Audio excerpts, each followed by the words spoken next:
Hello friends, welcome back to our channel. మీరు business start చేయాలనే ఆలోచనలో ఉంటే ఈవీ ఛార్జింగ్ స్టేషన్ మంచి ఐడియా. ఎందుకంటే ఇండియాలో ఎలక్ట్రిక్ వాహనాల అవసరం బాగా పెరిగిపోయింది. అందుకే ఈవీ ఛార్జింగ్ స్టేషన్ పెట్టి మంచిగా సంపాదించవచ్చు.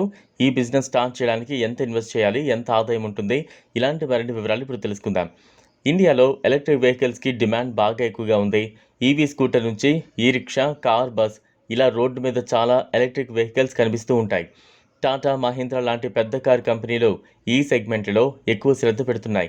Elon Musk electric vehicle company Tesla కూడా ఇండియాలో రావడానికి రెడీ అవుతోంది. అందుకే సంపాదించడానికి ఇదే ఒక మంచి ఛాన్స్.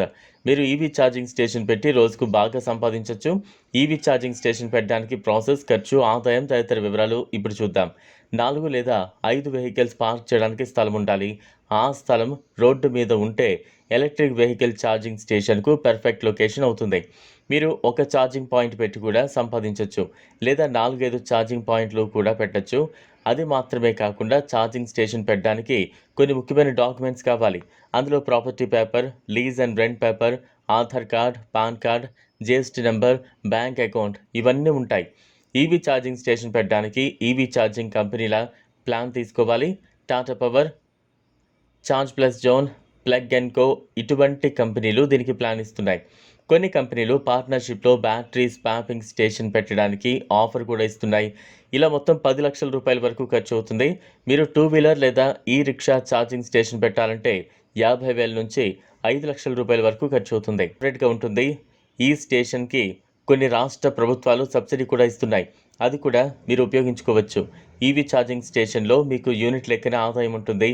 మీరు ఏ కంపెనీతో ఛార్జింగ్ స్టేషన్ ఛార్జర్ పెడుతున్నారో దానికి తగ్గట్టుగా యూనిట్ ఖర్చు అవుతుంది. ఇవన్నీ కలిపి లెక్కేస్తారు. ఆ తర్వాత ఒక యూనిట్కి ఇంత అని ఛార్జ్ చేస్తారు. దీన్ని బట్టి ఆదాయం ఉంటుంది. ఒక లెక్క ప్రకారం ఈవీ ఛార్జింగ్ స్టేషన్లో అన్ని ఖర్చులు పోగా రోజుకు 2,000 రూపాయల వరకు సంపాదించవచ్చు. అలాగే ఇంకొన్ని ముఖ్యమైన విషయాలు కూడా తెలుసుకోవాలి. మీరు స్టేషన్ నిర్వహించడానికి మానవ వనరులు అవసరమవుతాయి. ఉదాహరణకు ఒక్కో ఛార్జింగ్ పాయింట్ను మానిటర్ చేయడానికి, కస్టమర్లకు సహాయం చేయడానికి కనీసం 1 లేదా 2 సిబ్బంది అవసరం పడతారు. డిజిటల్ పేమెంట్స్, యాప్ ద్వారా బుకింగ్, ఛార్జింగ్ స్టేటస్ వంటి సౌకర్యాలను కల్పిస్తే కస్టమర్ ఎక్స్పీరియన్స్ మెరుగవుతుంది. ఈ వీడియో మీకు నచ్చినట్లయితే లైక్ చేయండి, షేర్ చేయండి, ఛానల్ను సబ్స్క్రైబ్ చేసుకోండి. Thanks for